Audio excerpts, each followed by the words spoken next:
America और भारत के रिश्तों में एक बार फिर ऐसी आहट सुनाई देने लगी है जो आने वाले समय में सिर्फ कूटनीतिक तक सीमित नहीं रहने वाली है, बल्कि भारत की ऊर्जा सुरक्षा, विदेश नीति की स्वतंत्रता और वैश्विक शक्ति संतुलन को सीधे प्रभावित कर सकती है। इसी पृष्ठभूमि में यह खबर सामने आई है कि अमेरिका में डोनाल्ड ट्रंप ने रूस से तेल खरीदने वाले देशों पर 500% तक टैरिफ लगाने वाले बिल को मंजूरी दे दी है और इसके साथ ही अमेरिका ने भारत की अगुवाई वाले इंटरनेशनल सोलर अलायंस से खुद को अलग कर लिया है। यह सब ऐसे समय में हो रहा है जब भारत में अमेरिका के नए राजदूत के रूप में सर्जियो गौर 12 जनवरी 2026 को कार्यभार संभालने जा रहे हैं और उन्होंने खुलकर यह कह दिया है कि भारत द्वारा रूस से तेल आयात को खत्म कराना उनकी पहली प्राथमिकता होगी। इस पूरे घटनाक्रम ने नई दिल्ली से लेकर वाशिंगटन, मॉस्को और बीजिंग तक हलचल मचा दी है, क्योंकि यह सिर्फ एक व्यापारिक फैसला ही नहीं है बल्कि इसके पीछे वैश्विक भू राजनीति की गहरी चालें छुपी हुई हैं। यूक्रेन युद्ध के बाद से रूस और पश्चिमी देशों के बीच टकराव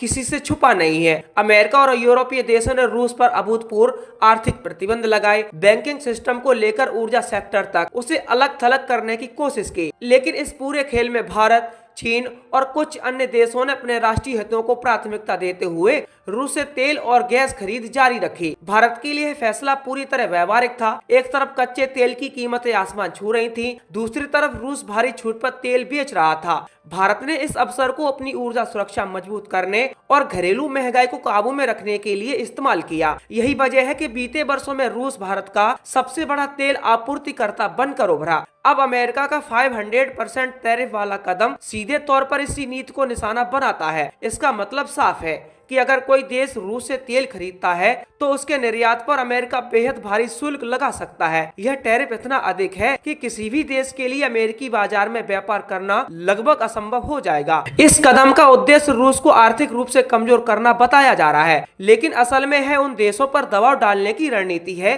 जिन्होंने पश्चिमी प्रतिबंधों का पूरी तरह पालन नहीं किया। भारत इस सूची में सबसे प्रमुख नाम है, क्योंकि उसने न सिर्फ रूस से तेल खरीदा बल्कि उसे रिफाइन कर अंतर्राष्ट्रीय बाजार में निर्यात भी किया। अमेरिका की नाराजगी यहीं तक सीमित नहीं है। इंटरनेशनल सोलर अलायंस से बाहर निकलने का फैसला भी इसी राजनीतिक रुख का हिस्सा माना जा रहा है। यह संगठन भारत और फ्रांस की पहल पर बना था और इसका उद्देश्य विकासशील देशों में सौर ऊर्जा को बढ़ावा देना था। अमेरिका का इससे अलग होना एक बड़ा प्रतीकात्मक संदेश देता है। यह दर्शाता है कि ट्रंप खेमे की नीति बहुपक्षीय मंचों से दूरी बनाने और अपने राष्ट्रीय हितों को सर्वोपरि रखने की है, भले ही इससे जलवायु परिवर्तन जैसे वैश्विक मुद्दों पर सहयोग कमजोर पड़े। इसी बीच नए अमेरिकी राजदूत सर्जियो गौर का बयान भारत के लिए और भी संवेदनशील बन जाता है। उन्होंने स्पष्ट शब्दों में कहा कि भारत का रूस से तेल आयात खत्म कराना उनकी पहली प्राथमिकता होगी। राजनयिक भाषा में इतना सीधा बयान बेहद असामान्य माना जाता है। आमतौर पर राजदूत नियुक्त होने से पहले इतने स्पष्ट दबाव की बात नहीं करते, लेकिन यह बयान बताता है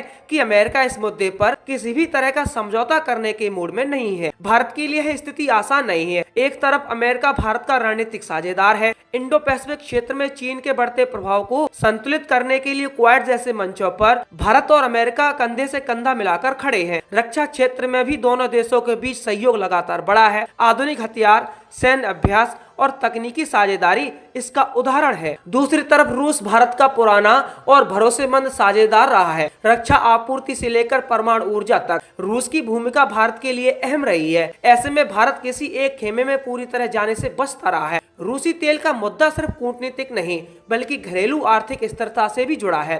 भारत दुनिया का तीसरा सबसे बड़ा तेल आयातक देश है। उसकी जरूरतों का बड़ा हिस्सा आयात से पूरा होता है। अगर रूस से सस्ता तेल मिलना बंद हो जाता है तो भारत को मध्य पूर्व या अन्य बाजारों की ओर रुख करना पड़ेगा, जहां कीमतें अधिक हैं। इसका सीधा असर पेट्रोल डीजल की कीमतों पर पड़ेगा और महंगाई बढ़ेगी। चुनावी लोकतंत्र में यह किसी भी सरकार के लिए बड़ा जोखिम होता है। अमेरिका यह तर्क दे सकता है कि भारत वैकल्पिक स्रोतों से तेल खरीद सकता है, लेकिन जमीनी हकीकत इतनी सरल नहीं है। वैश्विक तेल बाजार सीमित है और अचानक बड़ी मात्रा में आपूर्ति बदलना आसान नहीं है। इसके अलावा रूस के साथ भारत ने भुगतान के वैकल्पिक तंत्र विकसित किए हैं, जिससे डॉलर निर्भरता कम हुई है। यह भी अमेरिका के लिए चिंता का विषय है, क्योंकि इससे डॉलर आधारित वैश्विक वित्तीय प्रणाली को चुनौती मिलती है। इंटरनेशनल सोलर अलायंस से अमेरिका का हटना भारत की वैश्विक छवि के लिए भी एक चुनौती है। भारत खुद को विकासशील देशों की आवाज के रूप में पेश करता रहा है और जलवायु परिवर्तन के मुद्दे पर नेतृत्व दिखाने की कोशिश करता है।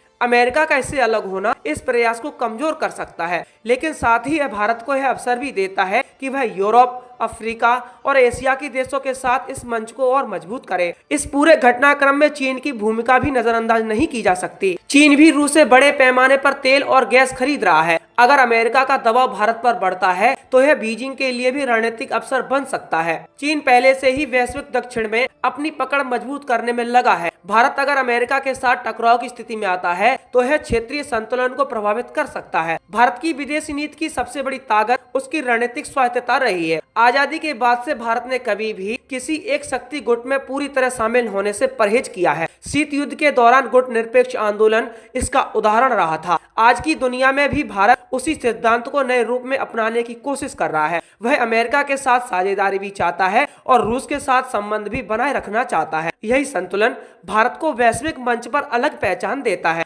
अमेरिका का 500% टैरिफ वाला कदम इस संतुलन को चुनौती देता है। अगर यह पूरी तरह लागू होता है तो भारत के निर्यातकों को भारी नुकसान हो सकता है। अमेरिका भारत के लिए एक बड़ा बाजार है।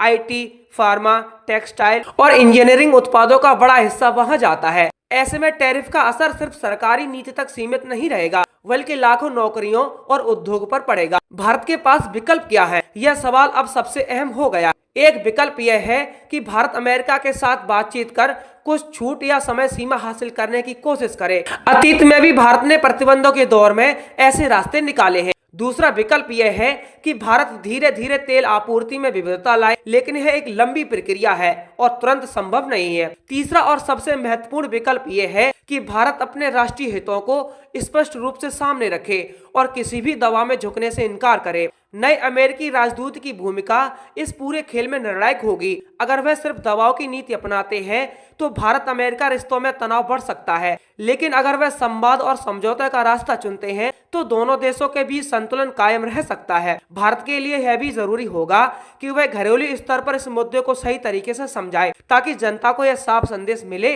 कि सरकार किसी भी विदेशी दबाव के आगे राष्ट्रीय हितों से समझौता नहीं करेगी। यह पूरा घटनाक्रम बताता है कि आने वाले समय में वैश्विक राजनीति और अधिक जटिल होने वाली है।